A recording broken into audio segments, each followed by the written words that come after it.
Hello, Gen Mexers. It's Brighton here from Almost Retired in Mexico. And today we're going to be talking about living in Mexico, but not at the beach. There's this whole part of Mexico that exists where there's not sand. And that's something when my wife Kat and I moved to Mexico, she really wanted to live on the beach. And so we chose a place, kind of chose a place. You can look at another video to hear the whole story, but we ended up with a house on a beach in La Paz on the Baja Peninsula. But I am now, because of this channel, because of making these videos, I'm starting to explore the rest of the country. The only places that I had been in Mexico really were beach places. So Cabo, Cozumel, Cancun, Mazatlan, Puerto Vallarta. There's a whole section of Mexico, believe it or not, that exists between all those places. And so I've brought on someone who knows about all those places, and he's going to help guide me through my journey. I'm about to go to Mexico City, Querétaro, and San Miguel de Allende, but there's a whole bunch of other places. So I am going to be talking with someone who knows this country. This is Greg, and he has been working in Mexico tourism for over 40 years.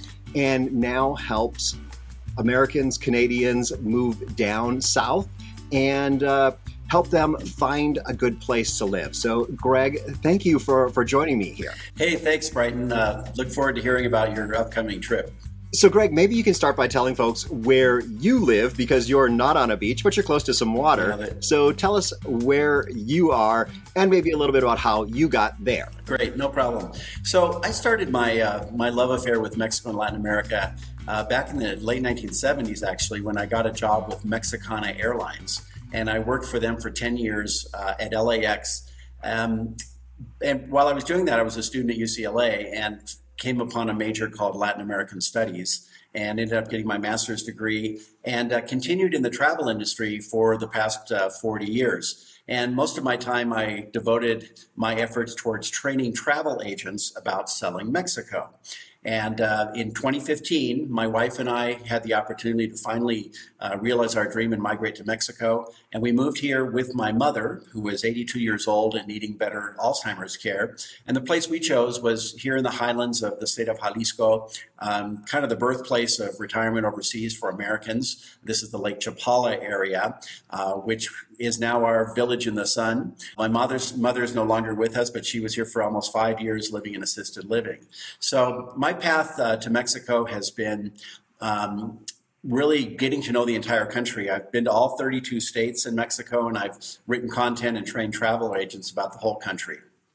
Great. So you are a great person to talk to probably about any place in Mexico, but specifically in this video, we're going to help folks to find a place that's not necessarily on the beach. So Ajijic being one of them. And I'm really wanting to do a video about assisted living in Mexico because it is a great option. And I assume that your mother had a good experience there? She did. A very, very good experience. She had Alzheimer's, but she was well cared for.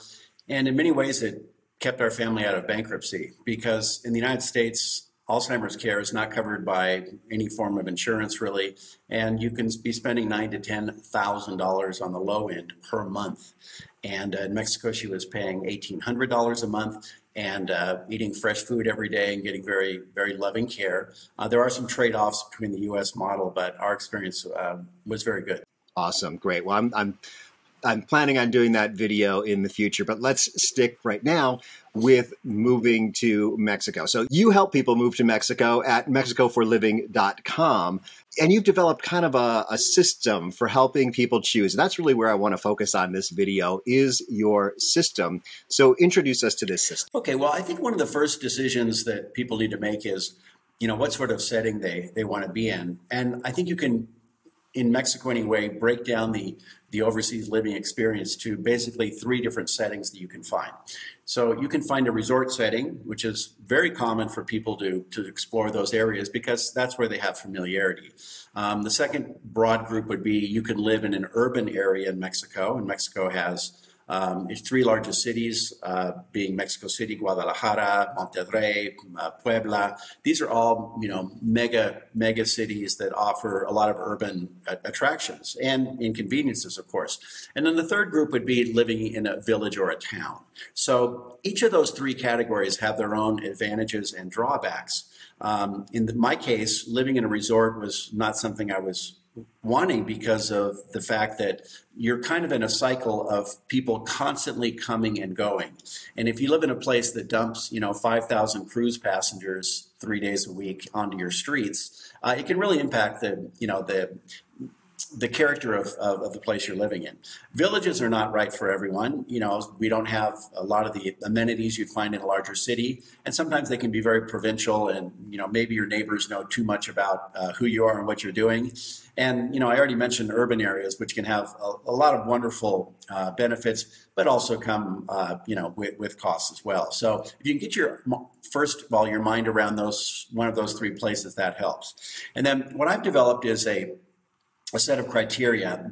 There's 6 different categories that I look at to help people really draw very clear differences between places. And that criteria I use to really help people understand that Mexico is an extraordinary country in terms of diversity. And many people, especially in the baby boomer generation, are not necessarily seeking beach environments. And that's what my criteria is designed for, to help people flesh out exactly how they're going to be spending their time, what sort of lifestyle they're wanting to achieve, and then find the right location. Yeah, that's great. We're going to go into detail in this too. And it's true.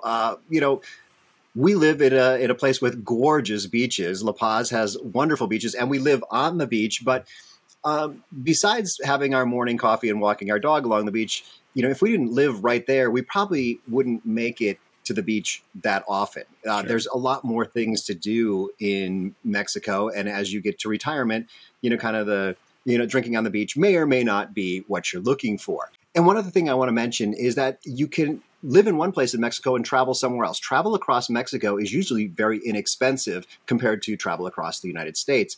And so, for instance, yesterday, Ashley from Mexico City contacted me and said that she is in Merida for the winter because she thinks she wants to be in the warmer place during the winter. In Mexico City, she said, is a little bit too cold. So there are opportunities to kind of still vacation. I've met a lot of people who live in the interior but still have timeshares. Maybe they bought the timeshare earlier in life, and they might, head down to one of those resort destinations for their week while living in Mexico in another place.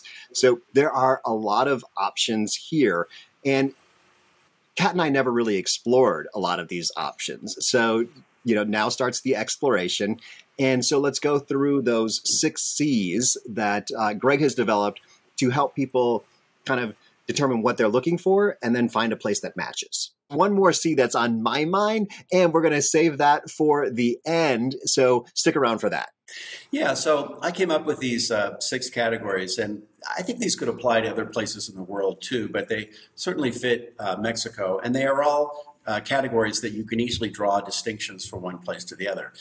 So the rundown goes like this. The first thing you should be considering is climate. The second one is connectivity.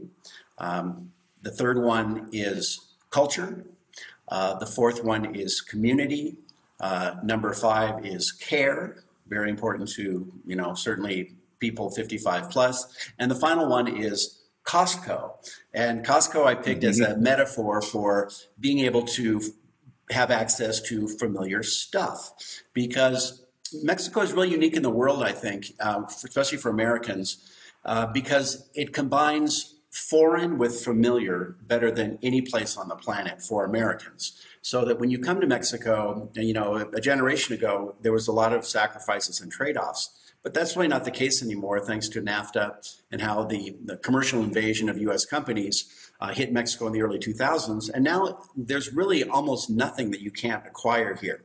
If you move to Ecuador, Thailand, Portugal, you're going to be in a very, different world in terms of your everyday products that you're buying, food you're eating, and services and items you're going to want to acquire as part of your lifestyle abroad.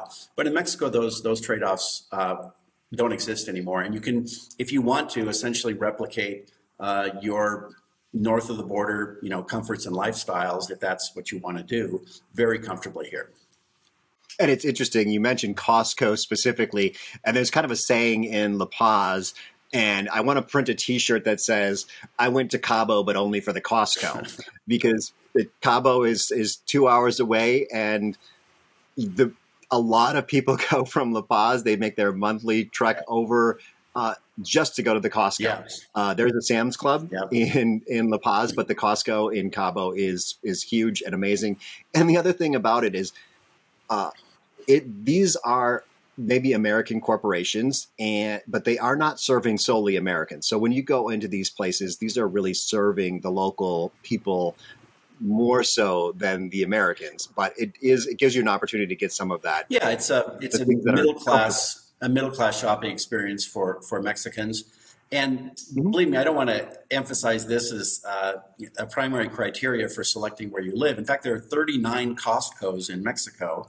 The card that you get in Mexico costs a lot less, and yes, you can use it in the United States. But enough about Costco. Yes, let's talk about the other things. Okay. Well, the first criteria, I think, is climate. And again, a lot of Americans who are moving to Mexico have decades of experience maybe going to their favorite beach resort. And let's say you've done them all, as you mentioned in the intro. So you start in Cabo, then cross to Mazatlan, down to Puerto Vallarta. Maybe you've been to Manzanillo, Ixtapa. Then you make your way over to the Caribbean, and you've done the Riviera Maya, Cozumel, Cancun. And so that's kind of your foundation. But what a lot of people don't realize is that there's no place in Mexico where you can live on the beach and be comfortable 12 months of the year with moderate temperatures and low humidity. The one exception being northern Baja, where you have weather very similar to what you find in San Diego.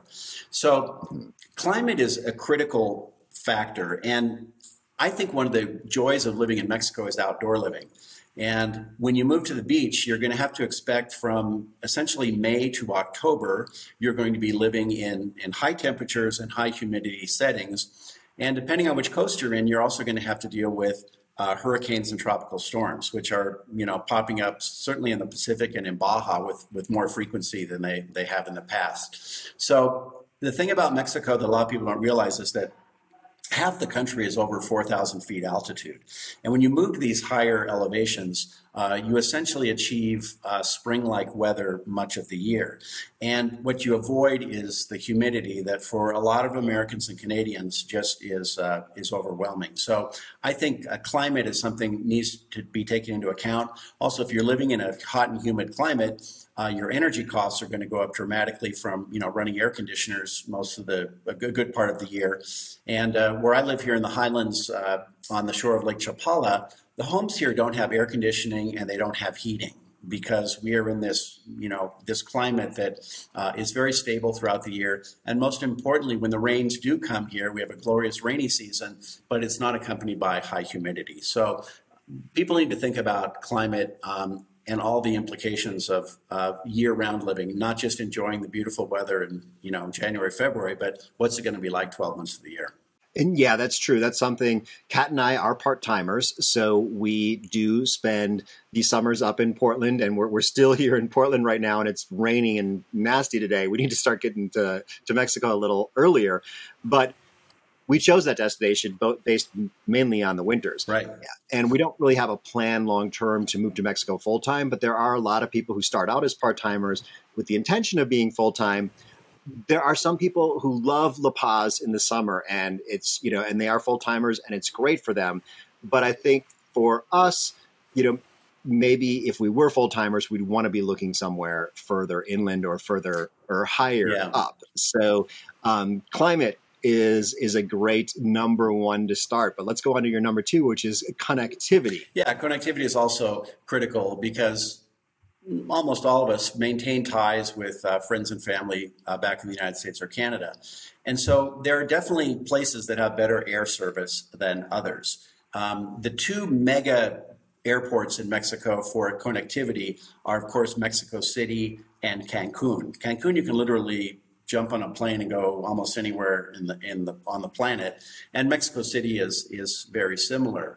But when you live in smaller resorts or inland destinations, you may have limited air service in terms of routes, and also you'll pay more money because where there's more competition, the airfares are lower. So as you mentioned earlier, it's very easy to travel around Mexico if you live in an airport that has great air service. Where we are here in Lake Chapala, we have the Guadalajara airport 30 minutes from the city of Chapala, and it's the third largest airport in Mexico. And for very low airfares, I can be in 2 hours in Cancun, I can be at the border in Tijuana, I can be in Texas, I can pop to Puerto Vallarta, a 30-minute flight, and all airfares in Mexico are dramatically lower than what you'd expect to find in the United States. I can generally go anywhere in the country, certainly for less than $200 round trip. I can fly to Mexico City usually for less than $100 round trip. The other part of connectivity is bus connectivity. Buses are the main source of transportation for many people moving from city to city. And you want to make sure that you're sort of near a hub where you can easily move about the country if you choose to travel by bus. So connectivity matters, I think, in terms of cost, in terms of how you can connect with the rest of the world back home, and even vacationing. For example, in other countries in Latin America, from here in Guadalajara, for example, we have nonstop flights to Panama and nonstop flights to Bogota. There's also a nonstop now to Madrid. So all those things just open other opportunities to explore Latin America and get home quickly. Yes. And you mentioned the bus travel. I've got a video about taking a long distance bus, kind of long distance between Cabo and La Paz. And the buses in Mexico are top notch and frequent. So it doesn't compare to Greyhound in the United States. No. They're running every couple of hours between major cities, and super nice buses, and you might get internet and comfy seats and whatnot. So, and inexpensive. So that's definitely something, I had thought of the airplane, but buses, very important. Yeah. So let's go on to the next one, which is culture. Culture is critical, I think, in many respects, because at some point you're going to wake up one morning and ask yourself, well, what the heck am I going to do all day now that I'm here? And Mexico has 32 states, and the further you move south in the country, the richer the culture gets in terms of, two major foundations of Mexican culture, one of them being pre-Columbian advanced civilizations and the remnants, if you will, of that in terms of archaeological sites, but also markets, languages, indigenous cuisine, dress, festivals.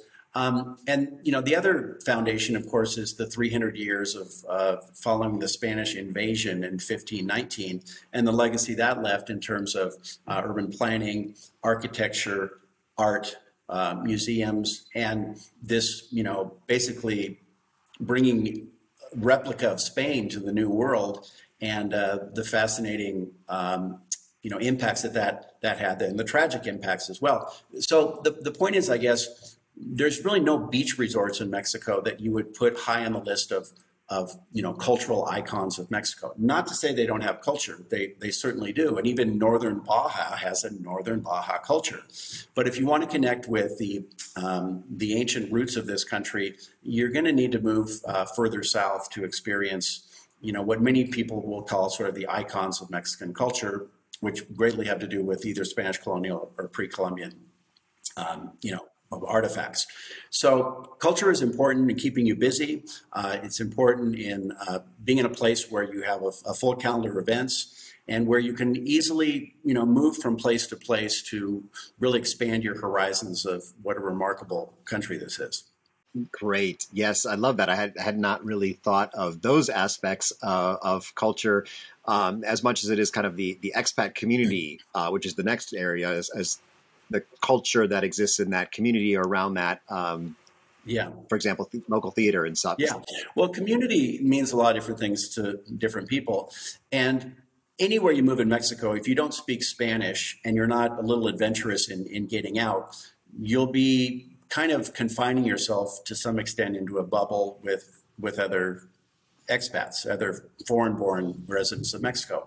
And there's nothing wrong with that. But by engaging with your neighbors to begin with, and then the broader community that you live in, and then by traveling to, experience other communities, you're really going to enrich your experience. If you're primarily moving to Mexico because the weather's good and it's inexpensive, you're missing the boat. And community is a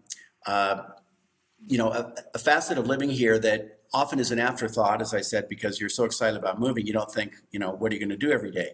And there's some places in Mexico that are better than others at offering ways to connect with fellow Mexicans and also to connect with foreign-born residents. For example, here in the Lake Chapala area, and I'll also mention San Miguel de Allende, we are sort of the birthplaces of retirement overseas. And Americans and Canadians, mostly Americans though, started moving here in the 1940s. And the biggest wave started right after World War II. So we've been living in this community for over 80 years, and a similar tendency started in San Miguel de Allende, mostly in the 1950s. And so these places have amenities that you won't find in other spots. And those amenities include, for example, English theater. Here in the Lake Chapala area, we have 3 English theater companies. We have an organization called the Lake Chapala Society that was founded in 1954. And it's a cultural hub for socialization, for events, and for learning. They do classes here on everything from how to get a Mexican driver's license to how to do a will in Mexico, how to make mole, and a whole calendar of events to unite us with Mexican culture and our local community in Ajijic. If you move to a beach resort, it could be that as you look around for ways to spend time, one of the main ones is going to be, well, we meet for happy hour at Paco's, and we have breakfast at Pepe's on Tuesdays. But really volunteerism, especially for older Americans, is a foundation of their lifestyle in Mexico. So if you can move to a place that already has those very well-established volunteer opportunities, social clubs, if you were in the Shriners or the Rotary, those clubs are all over Mexico. But you really want to focus in on how hard is it going to be for me to integrate if I don't speak Spanish. And Lake Chapala, San Miguel de Allende, Merida are some of the places that the expat community has really been active in creating volunteer opportunities. Great. Those are great. I'm really looking forward to, I think, is it the Legion, the American Legion in San Miguel de Allende that is similar to the club for Americans and expats? Yeah, that's true here too. I'm pretty sure we have the oldest American Legion in probably all of Latin America here, because it was founded by ex-military who started moving here in the 1940s on the GI Bill, where they could take that scholarship and use it abroad. And many people chose to come to Guadalajara and San Miguel. And once they were in Guadalajara, they discovered, oh, there's this lake nearby, and ended up settling here. So connecting and how you're going to spend your daily routine is really an important consideration.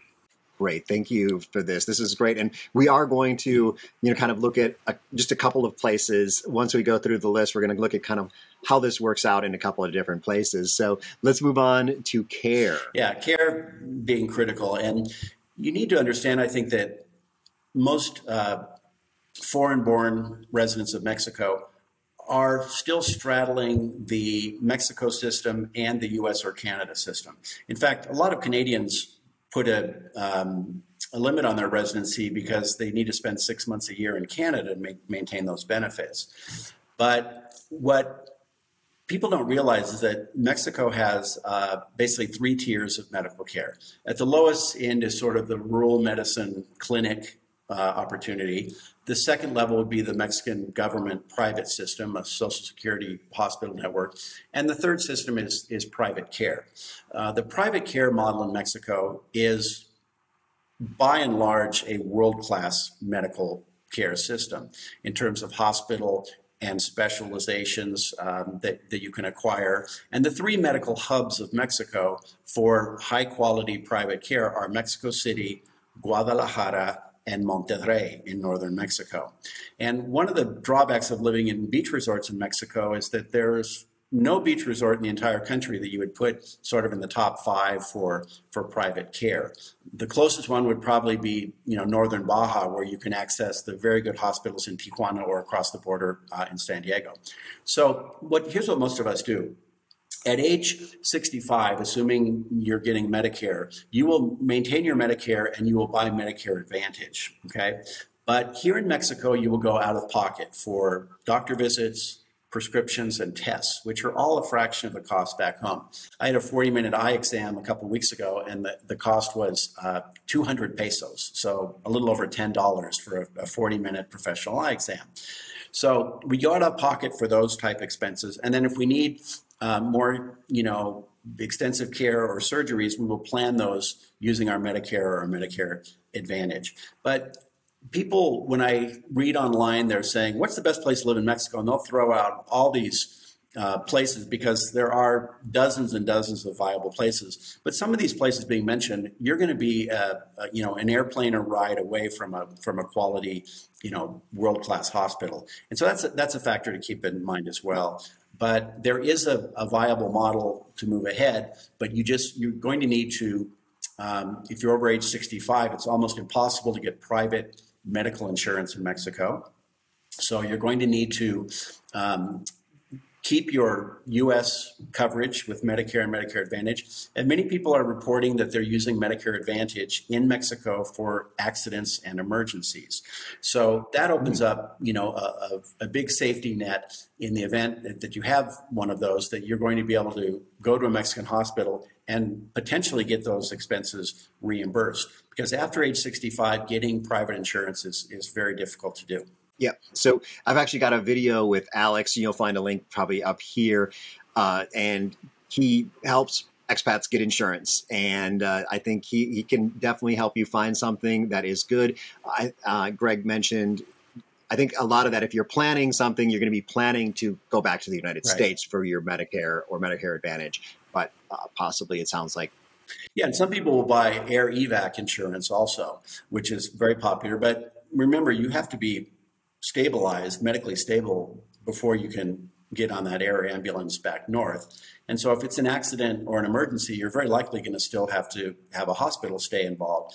And hospital stays in Mexico, especially in the private system, potentially can run into the tens of thousands of dollars. So don't have this idea that you're going to, engage in that high caliber system and walk away for, pennies compared to what you would pay in the US. Yes, it is cheaper. You can do a number of procedures in Mexico to private hospital for a fraction of the cost back home.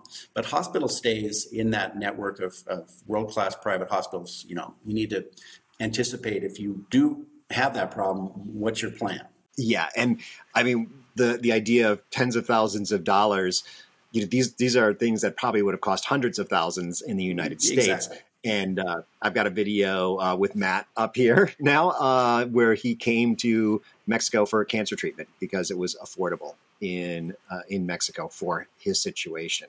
So we've already talked about the last one, which is Costco. So why don't we jump into looking at a couple of places?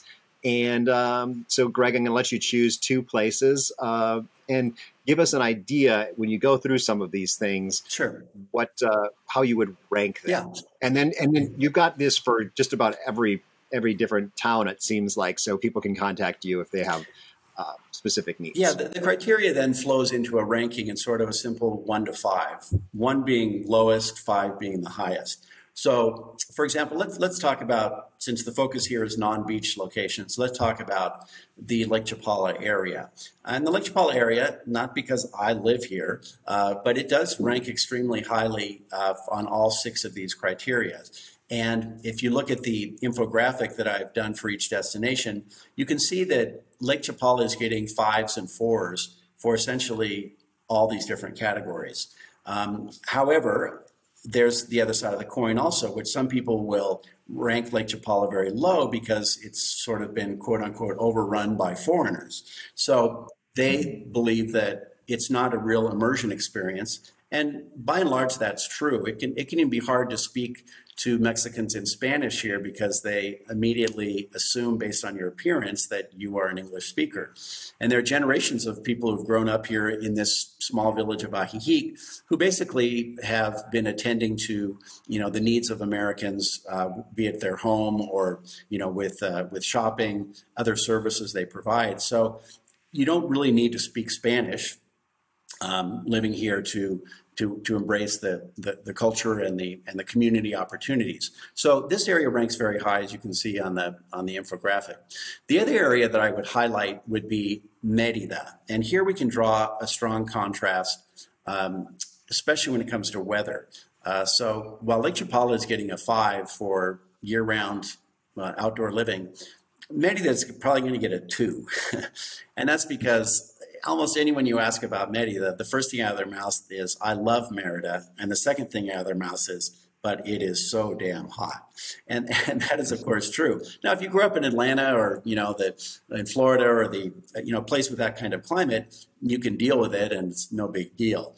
But again, if you want to really be comfortable outdoors year round, that's one of the big contrasts. The other big contrast between Merida and here, of course, is Merida is an urban area with over or close to 1 million people. Ajijic is a village of about 12 to 14,000 people, depending on the time of year you're here. So that's 2 infographics that highlight these differences. I'll bring in another one too, which is very popular, especially right now, and especially with your audience of a younger demographic, and that's Mexico City. Mexico City also gets very high marks, in terms of, everything, connectivity, culture, even climate, because it is cooler in the winter, of course, but it doesn't suffer, humidity and really high temperatures as the beach areas do. So you look at Mexico City and you go, well, gosh, this place gets very high marks in the rankings. However, you have to also accept that, can you live at 7,300 feet altitude? And do you want to live in one of the biggest cities in the world? And there are air quality issues in Mexico City that, drive people away, and they just can't sustainably live at that high altitude. So that's just 3 examples of how these rankings come together. Yeah. So how do, someone who's watching this video right now and they're like, okay, well, I'm trying to decide between these. How can they get in touch with you? How can they get access to these graphics? How can they engage your services to help them make these decisions or relocate to Mexico? Yeah, well, I operate 2 websites. One of them is mexicoforliving.com, which presents the big picture of why Mexico. And I blog there frequently about aspects of all over Mexico. I don't talk about all 32 states, but I write frequently about different locations across the country and the broad reasons of, what are the pull factors that should be interesting you in migrating to an extraordinary place that, like Mexico is. The second site I operate is called choosingmexico.com. And here what I'm mostly doing is finding really interesting content and republishing it with, an editorial note. And I've got hundreds of articles that are all labeled with a topic. So if you want to explore Mexico for Living Oaxaca, if you want to explore Mexico for Living Mexican Caribbean, or Querétaro, Guanajuato, Southern Baja, Northern Baja, I've accumulated articles in English that are telling that story. So you can really spend a lot of time drilling into this content. And as I said, I have hundreds and hundreds of articles that will help you understand the personality of these places. So those 2 websites are both free of charge, and I invite your guests to engage. The other thing I do is I do one-to-one consultations. And I do this with my partner, Mexperience. And as you know, Brighton, Mexperience is it's kind of the king of the hill when it comes to Mexico for living, lifestyle, and leisure. I offer a consultation service there that's $99 for the first hour, and there's a package where you can get more time and a full written report about your situation and recommendations I have on lifestyle and location. Great. That seems like if you're looking at Mexico, $99 investment is nothing to compared to what you're about to invest in your time and your future. Yeah, it could be the biggest decision you make in the later third of your life. And getting it right is important. I have friends who have made big mistakes in terms of picking the destination, and mostly it's they don't get the urban village resort, rhythm, or they have been to Mexico, the beach, and they think that's where they want to be, and then they spend a May to October there and decide, boy, this is just not sustainable, and they become we call them seagulls in Mexico. So you've heard of snowbirds, but there's also seagulls, and seagulls are the ones who you alluded to earlier that you spend the winters on the coast and spend the summers in the highland, and it's a wonderful combination of outdoor living and the best of both worlds. Awesome. I love that. I think we might become seagulls Exactly. in our future. I've been talking to Kat. I'm like, yeah, well, maybe we can get another place in Mexico and go back and forth. So Very seagulls, common. I like it. So before we wrap up the video, there is that last C that's not on here, but I want, I'm sure it's on people's minds, and that is crime. Yeah. So I know, for the most part, the big resort destinations are safe. The federal government invests in making sure that those stay safe. And some of the smaller towns could get involved in, cartels and crime. So address that one. Okay. So Mexico is an enormous country and has a 2,000-mile border with the United States. There's almost no region of the Mexican border that I would recommend for full-time living. One exception would be northern Baja. There's a lot of Americans living very comfortably in the Tijuana area, or an hour to an hour and a half south in the beach towns of Rosarito and Ensenada.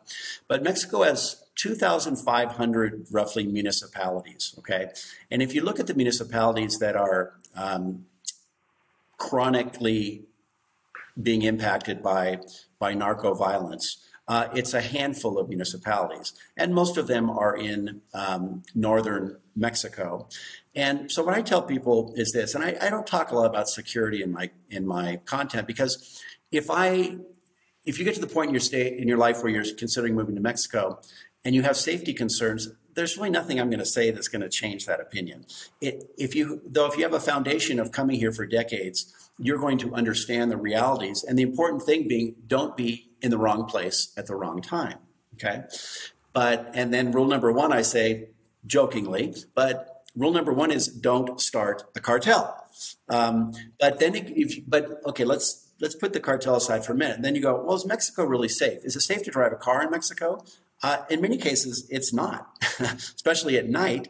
And it's sort of like playing a video game sometimes with speed bumps and potholes and signs that don't make any sense, and streets that aren't properly illuminated or marked with lines, etc. Is it safe to ride a bike in Mexico? Well, in many cases it's not, unless you're in a controlled bike lane setting and you're not on cobblestones and all of that. Is it safe to walk in Mexico? Well, in some cases, no, because you're in 16th century colonial towns where you have rebar sticking up by the sidewalk and signs that are hung at 5.5 feet. So you have to look at safety through a different lens, okay? But the likelihood of you being the victim of a homicide in Mexico, if that's your sort of threshold for safety, are extremely low. And the State Department every year publishes a report of American citizens who die overseas, okay? And then assigns, reasons for that death. Could be a vehicular, it could be you're a pedestrian, you were on a motorcycle, you drowned in the ocean, et cetera, et cetera. But when you look at homicides in a typical 2-year period, okay, the number of U.S. citizens victims of homicide in Mexico is less than 20 people a year when you exclude the border states. Okay. In the border states, the homicide of U.S. citizens is much higher because there are Mexicans with U.S. passports who are sometimes involved in criminal activities. Okay.